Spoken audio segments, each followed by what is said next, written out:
De volta com vocês agora para falar sobre a poluição sonora. Anteriormente, na aula anterior, nós vimos aí sobre poluição do ar e alguns dos principais elementos relacionados à poluição do ar. E agora então, falando sobre poluição sonora. A poluição sonora é também uma das principais no quesito agressividade. Ela pode ser medida através de um equipamento chamado decibelímetro, que mede então os decibéis emitidos por ruídos dos veículos e sons automotivos. E sabendo que esses índices eles são medidos em decibéis, nós temos aqui uma tabela que nos dá uma ideia dessa relação entre índice de emissão de ruídos, exemplo de situação e quais os danos que isso pode provocar à saúde. Ou até 55 decibéis, exemplo de situação, conversação normal, um escritório silencioso, uma residência, um ambiente tranquilo, sem males à saúde. De 56 a 90, ou seja, tudo que passou desse limite 55, é exemplo de situação, secador de cabelo, causa o que? Estresse. É um barulho estressante, porém, ainda não causa dano nocivo à audição. Acima de 90 decibéis, os danos são imediatos e irreversíveis. Quando diz danos imediatos e irreversíveis, é isso mesmo. Porque o nosso aparelho auditivo, ele é composto de milhões de partículas, vamos dizer assim, só para a gente entender. Onde cada vez que ele é exposto a um barulho acima de 90 decibéis, ele vai perdendo, deteriorando parte desses milhões de partículas. Essa deterioração, ela já ocorre naturalmente. A pessoa, o ser humano, ele tende a perder mesmo a audição, paladar, olfato, visão, conforme vai envelhecendo. Só que isso deve acontecer naturalmente, não por interferência externa. Interferência, aqui no caso, como exposição a ambientes barulhentos. Quem trabalha em um local muito barulhento usa inclusive o equipamento, o EPI de proteção, para amenizar ali a exposição a esses ruídos. Por quê? Porque os danos são imediatos e são irreversíveis. Uma vez deterioradas ali aquelas micropartículas, dentre aquelas milhões que a gente tem, você jamais vai conseguir recuperá-las. Perdeu, perdeu. Certo? É como se a gente imaginasse, eu vou acertar na Mega Sena e esse dinheiro nunca vai acabar. Você vai gastando aos poucos, um dia ele vai acabar. A mesma coisa acontece com o seu aparelho auditivo.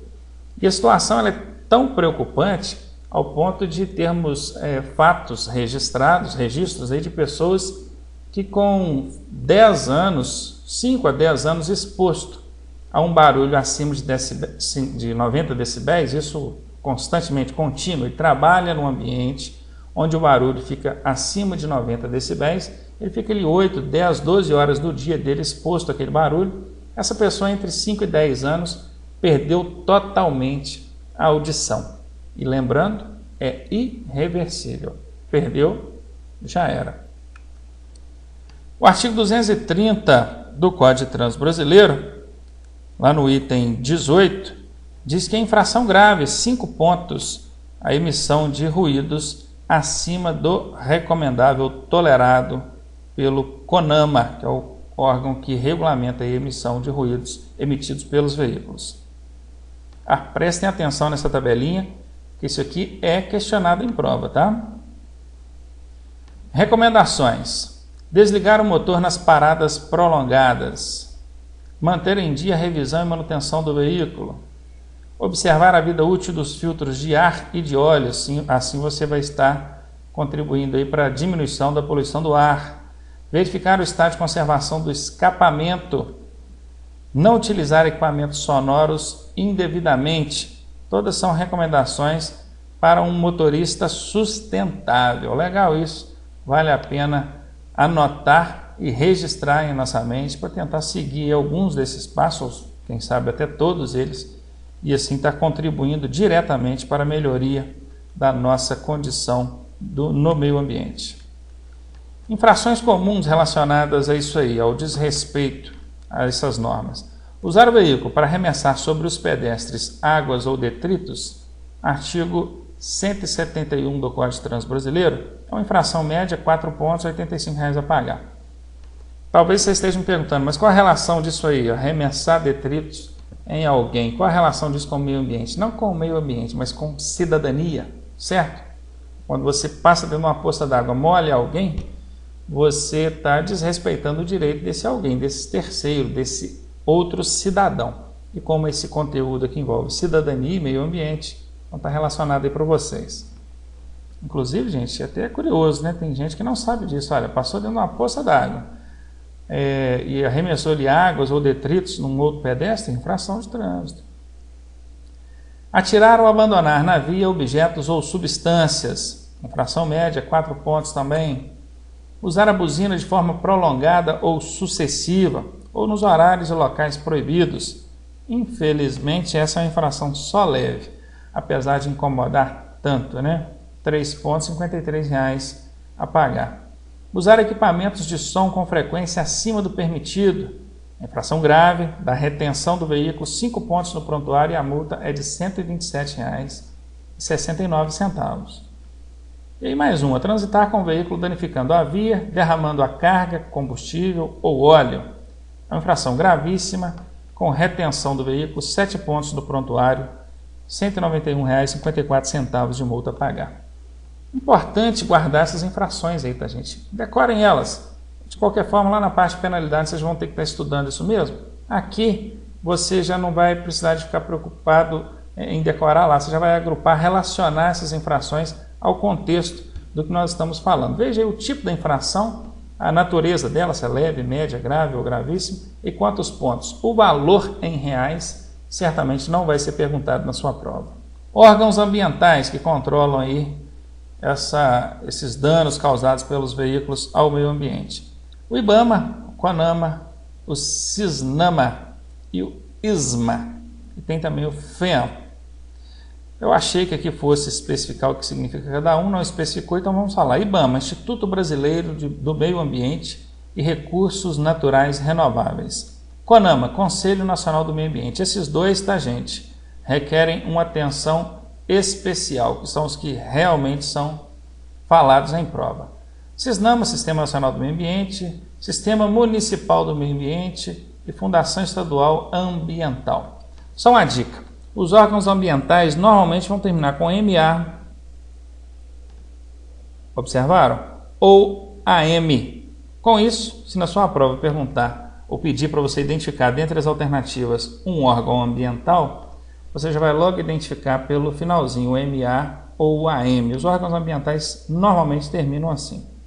Esse PROCONV é o Programa de Controle da Poluição do Ar causada por veículos automotores. Esse Programa de Controle da Poluição do Ar causada por veículos automotores é de responsabilidade do CONAMA, tá? E do IBAMA. É questão de prova, eles normalmente perguntam o que é o PROCONV, é o programa que controla a poluição do ar causada pelos veículos. Quem são os órgãos responsáveis por esse programa de controle da poluição do ar? É o CONAMA, Conselho Nacional do Meio Ambiente, e IBAMA, Instituto Brasileiro do Meio Ambiente e Recursos Naturais Renováveis. Tipos de combustíveis, afinal, o tipo do combustível está diretamente relacionado ao índice de poluição. Nós temos como combustível o diesel, a gasolina, o etanol e o GNV. Numa escala decrescente, o diesel é o que mais polui. Em segundo lugar, a gasolina. O etanol vem em terceiro lugar, o etanol normalmente polui a metade do que a gasolina polui. E o GNV, que é o gás natural veicular, que dos 4 é o que menos polui. Portanto, se você tem a opção de usar aí mais de um tipo de combustível, hoje em dia isso é muito natural, tem veículos bicombustíveis ou até tricombustíveis, multicombustíveis, vocês já sabem que o etanol e o GNV são ideias sustentáveis, são combustíveis que, não vou dizer sustentável, mas pelo menos Não sei se o termo correto seria sustentável, mas pelo menos que polui menos. Sustentabilidade mesmo seria isso aqui, né? O veículo elétrico. E no que diz respeito a veículos de pequeno porte. E o biodiesel para veículos de grande porte, onde o motor só funciona mesmo a diesel. Então, você usando o biodiesel, ele já tem um potencial de poluição menor. Relação custo-benefício. Então, para quem tem dúvida aí se usar gasolina ou álcool, vou ensinar vocês a calcularem isso aí. A fórmula é a seguinte: pega o preço do etanol e divide pelo preço da gasolina. E depois multiplica por 100. Qual vai ser o resultado? Nós vamos ver. Vamos usar um exemplo aqui. Se o valor for maior que 70, se o resultado aqui for maior que 70, abasteça com gasolina, ou seja, vale a pena abastecer com gasolina. Se o valor for menor que 70, ou até 70, aí vale a pena abastecer com etanol. Então, um exemplo. O etanol, R$ 2,30 o litro, dividido pelo preço da gasolina, R$ 3,10, vezes 100, o resultado vai ser 74,19. Se o resultado é maior que 70, não vale a pena abastecer com etanol. O ideal aí no caso seria abastecer mesmo com a gasolina. Então, aqui a gasolina já é o resultado, 74,19. O ideal é que você abasteça a gasolina. Vejam bem, essa conta, essa fórmula que eu estou mostrando para vocês, não é questão de prova não, tá? Só estou mostrando porque as pessoas, além da preocupação com o contribuir ou não para a diminuição da poluição, eles têm uma preocupação maior ainda, que é em relação ao gasto, ao custo. Infelizmente, essa é a natureza da pessoa, do ser humano. Em primeiro lugar, o bolso dele, depois o meio ambiente. Então, considerando somente o custo, o gasto, é o exemplo que eu dei aqui. Então, quando eu digo compensa abastecer com etanol ou compensa abastecer com a gasolina, esse compensa está relacionado ao custo, ao gasto, e não ao meio ambiente, porque se fosse assim, obviamente, abastecer com etanol sempre compensaria, porque o etanol polui aí a metade do que a gasolina polui. Matéria-prima utilizada para a fabricação do etanol, cana-de-açúcar. Isso todo mundo sabe. Você sabia que o etanol também pode ser extraído de batata doce, milho verde, beterraba? Certo? Está aqui, ó. O etanol polui a metade se comparado à gasolina. Por que eu estou mostrando aqui que o etanol também pode ser extraído de batata doce, beterraba ou milho verde? Porque isso é pergunta de prova. Lá na prova cai assim: marque qual das alternativas não corresponde a uma matéria-prima utilizada na fabricação de álcool. Aí os alunos ficam perdidos, porque eles pensam assim: como assim marque aquela que não corresponde? Eu só conheço uma matéria-prima da qual a gente pode se extrair o etanol, o álcool, que é a cana-de-açúcar. Pois é, aí está o equívoco. Vocês estão vendo aí na tela que existem outras matérias-primas de onde o etanol também pode ser extraído. Vinhaça ou vinhoto. Essas são palavras sinônimas, tá? Vinhaça e vinhoto são a mesma coisa se você pesquisar lá no dicionário. Enfim, qual o resultado, qual a relação desse vinhaça ou vinhoto com a produção de etanol? É o seguinte: da matéria-prima utilizada para a fabricação ou produção de etanol ou álcool automotivo, tem então essa sobra química que é chamada de vinhaça. Em prova, mas comumente vai ser chamado de vinhaça, pode também ser chamada de vinhoto. Isso precisa ser armazenado em um recipiente controlado e passar ali por um trabalho químico para poder depois ser dispersado no meio ambiente. Se esse produto for dispersado nos rios, da forma em que ele é extraído ali da matéria-prima, da forma que ele sobra da matéria-prima utilizada na fabricação de álcool, vai devastar toda a fauna e flora. É um produto altamente químico e poluente, por isso não pode ser dispersado de qualquer maneira no meio ambiente. Guardem bem isso aí: vinhaça, ou também pode ser chamado de vinhoto, mas em prova eu acredito que vai ser vinhaça. Pegaram? na prova caindo já sabe. É a sobra química da matéria-prima utilizada na fabricação de algo, que não pode ser dispersado na natureza, porque senão vai fazer um estrondo em toda a fauna e flora por onde esse produto for dispersado. O veículo ele é composto de dispositivos que contribuem com a poluição do meio ambiente, ou diminuição da poluição, né? Contribui com a diminuição da poluição, menos poluição.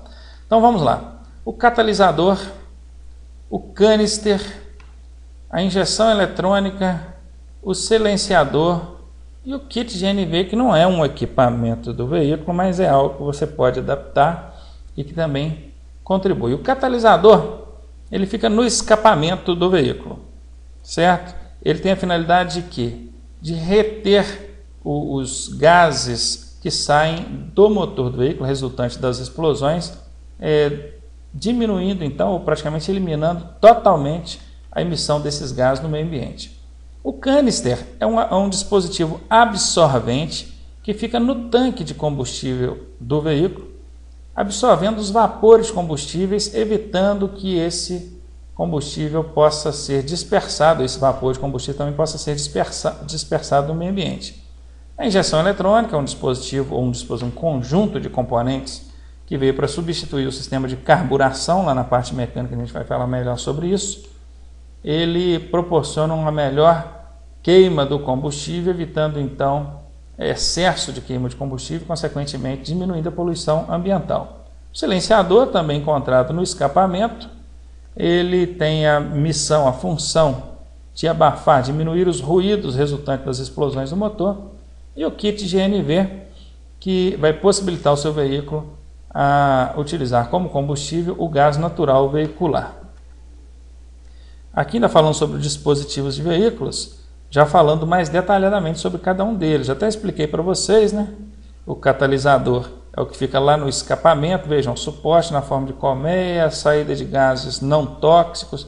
Então vejam bem, entrada de gases tóxicos, sai do motor, entra, passa pelo catalisador, é feito um trabalho químico e do outro lado vai sair o que? Gases não tóxicos, para serem depois dispersados no meio ambiente. Esse é o catalisador. Eu gosto muito de chamar ele de filtro. Ele não é exatamente um filtro não, mas ele faz esse trabalho, que é de filtragem. Né? Não é exatamente filtragem, tá, gente? Mas é um trabalho de despoluição aí dos gases, deixando ser expelidos lá atrás ou na saída do escapamento gases não tóxicos. O canister, conforme eu expliquei, ele fica junto ao tanque, absorve os vapores de combustíveis, evitando que vapores de combustíveis sejam dispersados no meio ambiente.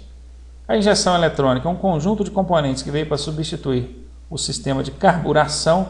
Esse sistema de injeção eletrônica proporciona uma melhor mistura ar-combustível e possibilita que o veículo consuma apenas o necessário para o seu funcionamento, evitando que ele queime combustível em excesso. E o silenciador, que é um abafador de ruídos, também fica no escapamento. E o kit GNV, né? Falei dele aqui, não é um equipamento do veículo, mas é algo que você pode adaptar, é uma ideia sustentável que vale muito a pena no quesito contribuição para a diminuição da poluição e também para a economia, porque o GNV, comprovadamente, ele vai fazer com que você gaste menos dinheiro com combustível, ainda mais gasolina no preço que está, né? Acho que qualquer coisa vale mais a pena do que a gasolina. Produtos perigosos. Os veículos que transportam produtos perigosos, eles são identificados com esses rótulos de risco e para cada classe de risco existe um rótulo. Então nós temos aí 9 rótulos, portanto os produtos perigosos são divididos em 9 classes. Isso pode ser perguntado em prova. Não precisa saber qual é cada classe não, apenas que são 9 classes. Pergunta na sua prova. Os produtos perigosos são divididos em quantas classes? 9 classes. Essa é a resposta. MOP, que é a movimentação e operação de produtos perigosos, é um curso especializado para quem vai conduzir esse tipo de veículo. Os veículos transportadores desses produtos, além do rótulo de risco, conforme vocês podem observar aqui, ele tem também um dispositivo, um painel amarelo, igual está aqui no traseiro do caminhão, na frente, nas laterais. Esse painel amarelo chama-se painel de segurança. Aqui está o nome dele, olha, painel de segurança. Ele contém o que esse painel? Ele tem o número de risco do produto, está aqui. Ele tem o risco subsidiário, que é esse número aqui, e tem um número que identifica esse produto mundialmente, ele é inclusive chamado de número da ONU, isso mesmo, ONU, Organização das Nações Unidas, porque é um número que representa esse produto mundialmente. Então essas são as informações que a gente precisa saber sobre produtos perigosos quando relacionados a meio ambiente. Ações sustentáveis. Mantenha seu veículo sempre bem regulado. Evite acelerar desnecessariamente. Opte sempre que possível pelo transporte coletivo. Afinal, um veículo de transporte coletivo transporta 40, 50 ou mais pessoas, evitando que cada um saia no seu próprio veículo, aumentando então a poluição. E não queime lixo. Separe-o de maneira correta para reciclagem, ou separe o lixo de maneira correta para reciclagem. Denuncie agressões ao meio ambiente, as pessoas e empresas, tá? E utilize moderadamente o som automotivo. O som é para você ouvir, não os outros. E aqui, tempo de decomposição de alguns materiais, para quem tem o hábito de arremessar objetos pela janela do veículo, né, gente? Tá aí, papel, 3 a 6 meses para decomposição. Chiclete, 5 anos, vejam, uma goma de chiclete mascado vai ficar ali 5 anos na natureza até ser totalmente decomposto. Borracha, um pneu velho, por exemplo, tempo indeterminado, vejam bem. Há uma variação grande de tempo, mas é um tempo imenso. Tecido, de 6 meses a 1 ano. Metal, mais de 100 anos. Uma lata de refrigerante, mais de 100 anos para poder ser decomposta aí pela natureza. Vidro, 1 milhão de anos. Gente, prestar atenção nesse número aqui. 1 milhão de anos. Uma garrafa de vidro, um copo dispersado na natureza. Filtro ou guimba de cigarro, 5 anos. Plástico, mais de 100 anos. Madeira pintada, mais de 100 anos. Então aí, alguns elementos, alguns poluentes, alguns materiais que, se dispersados na natureza, vão, só para a gente ter a ideia de quanto tempo isso vai gastar para ser decomposto pela natureza, ou seja, vai ficar para gerações futuras. Eu lembro até de uma propaganda que era a seguinte: é o presente que você deixou para o seu netinho, né? Você estava lá de vovô, não sei o que lá, para o seu netinho. Aí um pneu de carro com um lacinho assim, o cartãozinho pendurado, e aquele pneu jogado no meio do mato. O outro, do papai tal para o filho tal. Era uma garrafa de vidro, jogava lá essa garrafa de vidro. Então, gente, 1 milhão de anos, você fica para os seus tataranetos, né? Ou seja, aí aparecia na propaganda lá o lacinho com o cartãozinho. Pois a ideia é essa: você dispersa na natureza, que vai passar gerações até aquilo ser totalmente decomposto. Hoje em dia é muito comum a tal das garrafas PET. Você olha nos rios, lagos, lotados de garrafa PET. Ou seja, é questão de conscientização para a gente evitar aí problemas maiores com poluição ambiental. No dia 5 de junho, comemora-se o Dia Mundial do Meio Ambiente. Então você vai fazer alguma coisa aí no dia 5 de junho para contribuir, tá? Pedale mais e curta a natureza. Nesse dia você vai trocar o seu veículo automotor, sua motocicleta, automóvel, por uma bicicleta. Vá para o serviço, para o trabalho de bicicleta. Faça a sua parte. Dê folga para o seu carro uma vez por semana. Mantenha seu carro revisado, regulado. E dentro de um pódio, o que é que nós temos? Em primeiro lugar, primeirão, é a pé e de bicicleta. Em segundo lugar, é o transporte coletivo, o busão. E por último, gente, a última alternativa aí é o veículo particular, o automóvel, a motocicleta. Com isso a gente finaliza essa parte do meio ambiente. Na próxima aula a gente já volta com as 10 questõezinhas, fechando esse assunto e começando mecânica básica de veículos para finalizar todo o nosso curso teórico. Aguardo vocês. Até o próximo encontro.